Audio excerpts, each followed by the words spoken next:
Hi Gemini, welcome to your February 2024 Astro Tarot with me, Raphael from Reydiant Reality.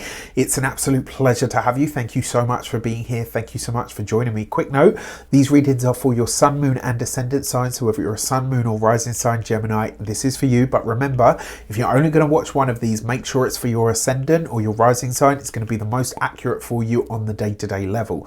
With that said, remember I am using whole sign tropical Western astrology for those of you that would like to know, and the details of the transits will be in the description box below. So before we start, as always, I would like to bless my decks of cards with all forms of love, light, peace, prosperity and abundance, and I pray that the messages that come through are ultimately clear and concise. May help us all on our path, or should I say you on your paths, to your highest vibrational good. So let's pop these to the side.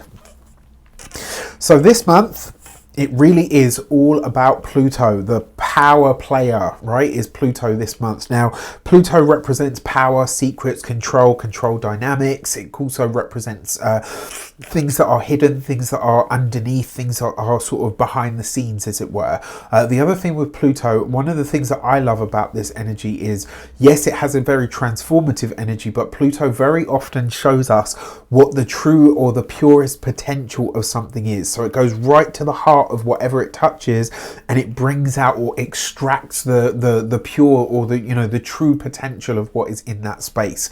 Now, we've already had a taster of this transit from the 7th of March 2023. We had about 6 to 8 weeks of Pluto in the sign of Aquarius. So we've had a little taster.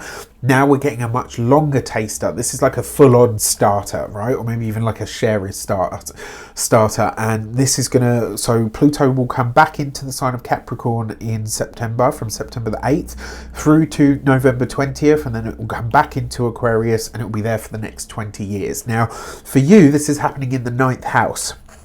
Your 9th house is occupied by Aquarius, right? So there's a few things we're going to mention about that. But because there's such a concentration of energies on your 9th house this month, and the ideas and the sort of areas of life that you might be experiencing this will be foreign travel, distant lands, foreign cultures. It could be that you're invited to consider how much bigger your world and your mind can get if you allow yourself to really dream big. And also, if you allow yourself to take on new ideas, new methodologies. The 9th house is higher education, it's your spiritual beliefs, it's what you believe and the structure of how those beliefs inform your world, inform your personal experience of life. The 9th house is also legal matters and proceedings. It also represents mentors, coaches, gurus. Now, if you follow that, obviously Pluto can represent powerful people, you could connect to an international or a powerful teacher, guide, coach, guru of some sort. Now, interestingly enough, when you think about pagan law, right, when you think about the craft, there's always somebody that's gone through. The reason they have elders, the reason they have mentors, the reason that they have somebody that's been through the journey or the process before them is because they've gone through it, right? So they act as a guide or a teacher.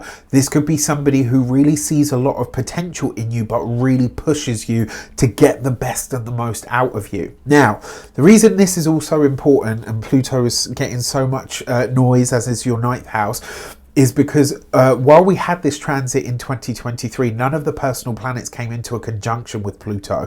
Whereas this time round, over the course of this month, there are going to be 3 personal planets that will come into a conjunction with Pluto, and that means they're going to be starting a brand new Pluto cycle, right? So on the 5th of the month, Pluto moves out of Capricorn and into the sign of Aquarius, coming straight into a conjunction with Pluto in your 9th house. Now, Mercury is your ruling planet, so it represents you, it represents your body, it represents your mind, it represents how you think, how you move through the world. It also represents Virgo energy, which for you occupies the 4th house of home, family, property and real estate.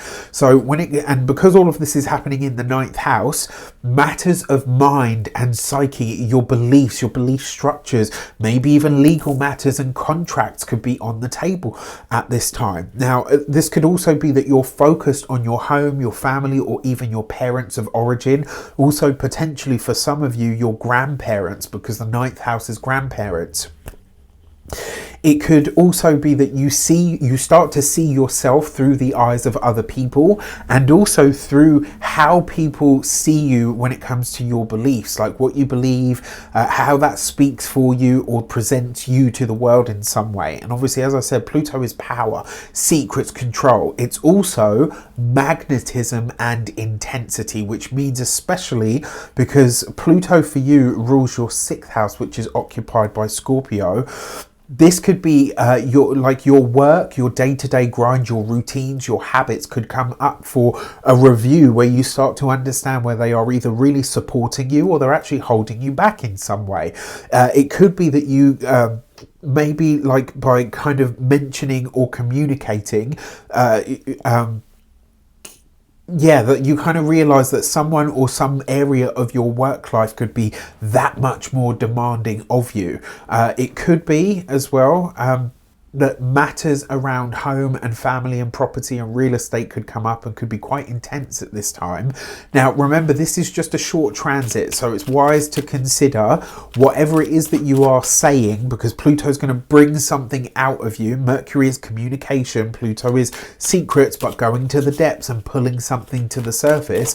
So just be careful, because obviously whatever you say at this time, once you, or as the saying goes, you can't unring a bell, right? So since Mercury also rules money, this could be some kind of financial secret or realization around money and the home or your living situation that also potentially comes up as well. It could also be that, let's say you've got an issue or a challenge of some sort that comes up with the home. You could very quickly realize that it needs a lot more maintenance than you first sort of realized. Now, to clarify on this, you've got the 5 of Swords. That's potentially some harsh words spoken, with the 6 of Pentacles, okay, and the High Priestess. So this could be, there's that saying of, like, be kind to people because you don't know anything about the silent battles that they're fighting. And this is the case for everybody, right? We're all fighting some battle that we're not open and, that we don't display all over social media or whatever the case might be. Now, that High Priestess with the 6 of Pentacles, this could actually be that you are going out of your way to assist or to finance somebody through your family, right? And with that 5 of Swords, maybe you get to a point where you think, you know what, I've had enough. I've done enough of this. I've given enough. And actually at this point, it's time for me to remove my support. It's time for me to close the purse, right? The purse, the wallet, whatever it is, and, keep it shut. There are conversations that will need to be had about this, but remember, as I said, like, don't just be careful because of how it could go, right? Sorry about that, Gemini.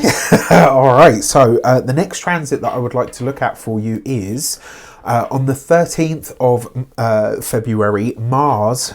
So Mars, the planet of action, passion, energy, excitation, challenge, frustration, irritation, war, is coming into a conjunction with Pluto again in your 9th house. Now, this is a pretty big deal because this is quite an explosive combination, right? This is a powerful rolling boil, right? Now, it comes into a conjunction with Pluto.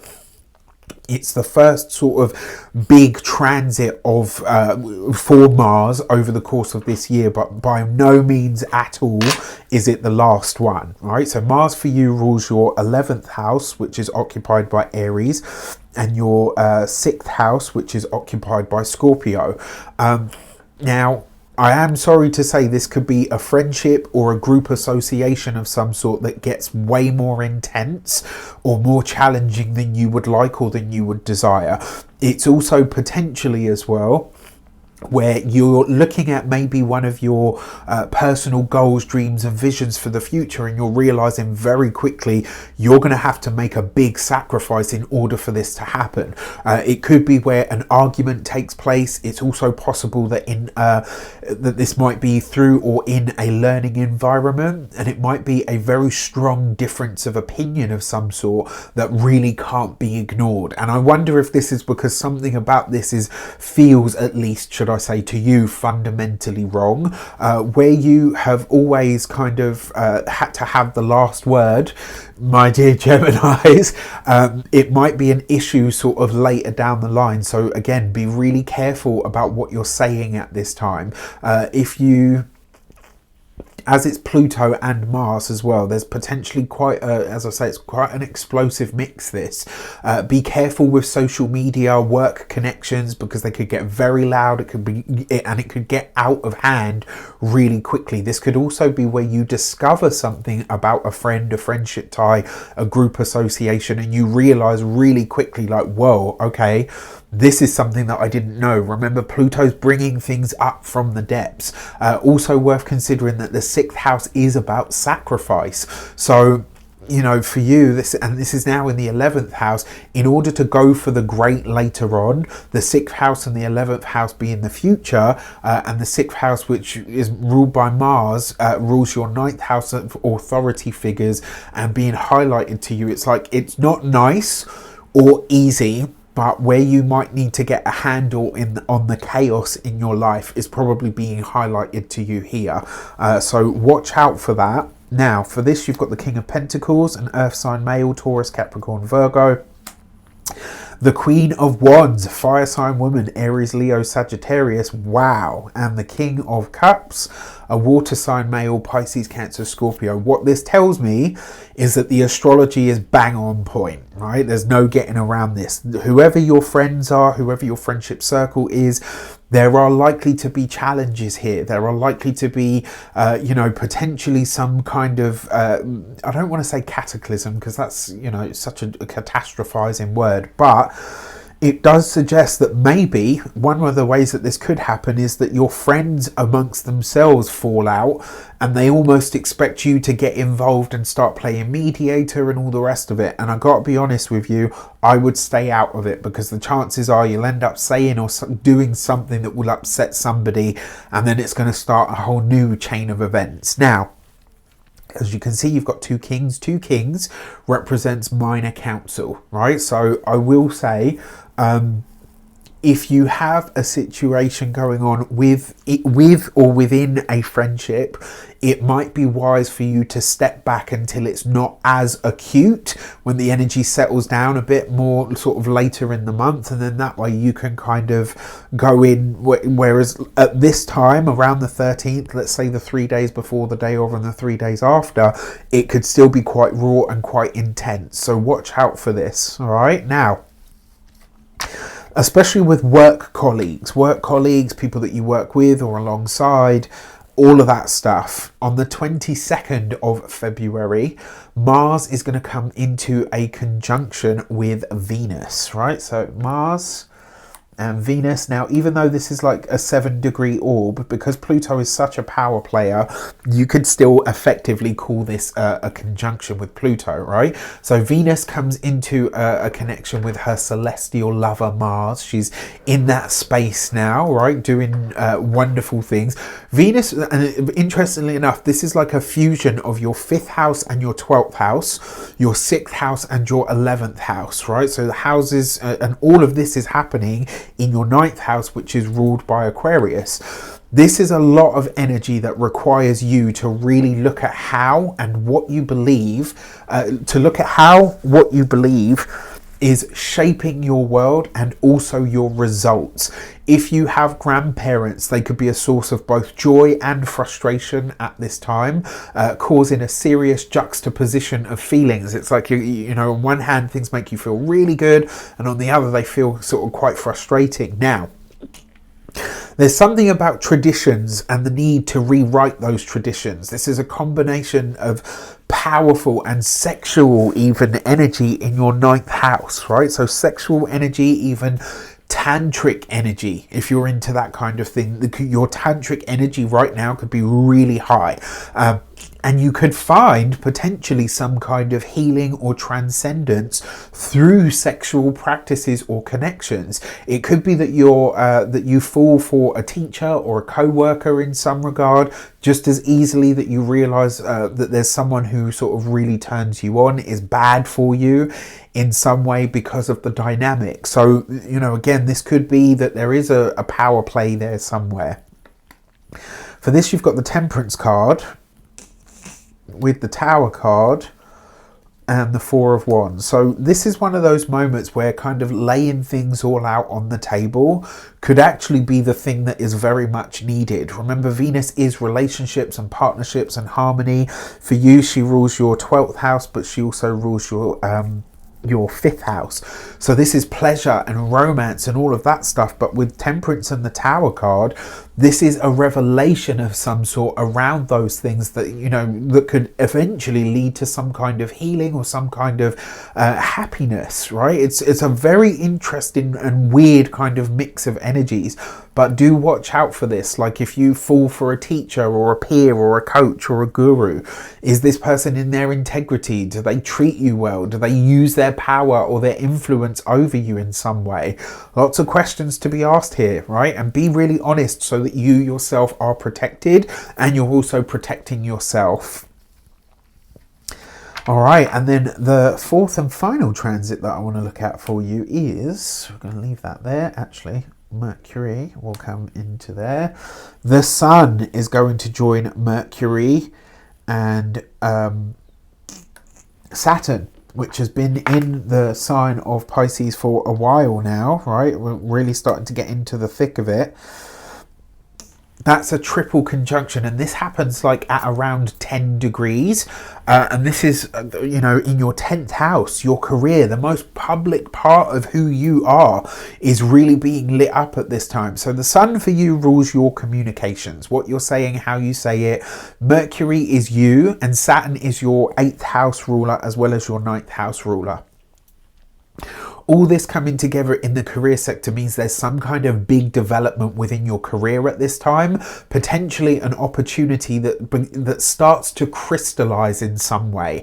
And it could be like maybe one that makes itself known now, and very quickly you realize it's not going to be easy, it's not going to be quick in terms of its results. You're likely here really realizing that you need to communicate with power players and also to understand the limits that are in play as well, especially kind of seeing that those limitations are ones that your usual Gemini quick-witted sort of sidestep isn't going to cut it, right? You're going to have to find a new way to make this happen in some regard. You know, as the saying goes, some rules are set for us and not necessarily by us. Now, for this, you've got the Three of Pentacles. It may have something to do with more study, more, especially with the Page of Pentacles.